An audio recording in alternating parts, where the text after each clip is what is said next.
Les politiques parlent de l'Europe, c'est bien normal, c'est leur rôle, mais qu'en pensent vraiment les chefs d'entreprise? Bonjour Nicolas Barré. Bonjour Thomas. On a l'impression que, comme beaucoup d'électeurs, ils ont une légère tendance à se désintéresser du sujet, c'est vrai ça? Non, en fait, je veux dire, ils sont plutôt à des années-lumière des polémiques qui ont agité la campagne. Prenez la sortie de l'euro, par exemple. Il faut vraiment chercher pour trouver un patron qui la souhaite, tout simplement parce qu'ils sont bien placés pour savoir ce que l'euro rapporte.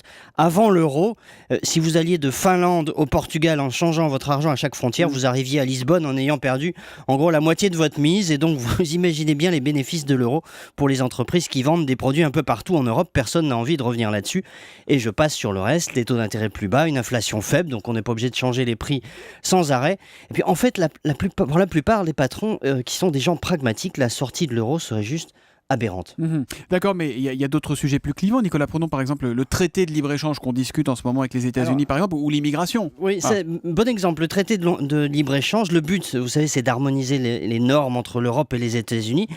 Là encore, dans le principe et sous réserve de quelques garde-fous très clairs, les chefs d'entreprise sont pour, évidemment. Même chose, à la limite, pour l'immigration, les employeurs l'encouragent. Donc vous le voyez, sur tous ces sujets de crispation, finalement, la position des dirigeants économiques est beaucoup plus pragmatique et, j'allais dire, ouverte que celle de bien des politiques. Vous nous décrivez là, Nicolas, un patronat qui est très pro-européen quand même. Oui, enfin bon, avec des réserves quand même. Le patronat dit non à la machine de Bruxelles quand elle produit des directives absurdes. Et là, ça arrive. Il juge que l'Europe est trop tatillonne, que les institutions fonctionnent mal. Mais enfin, ça n'est pas une critique destructrice, au contraire. Et au bout du compte, les chefs d'entreprise veulent généralement plus d'intégration. Ils rêvent d'un vrai marché unique, plus fluide, comme si nous formions les États-Unis d'Europe.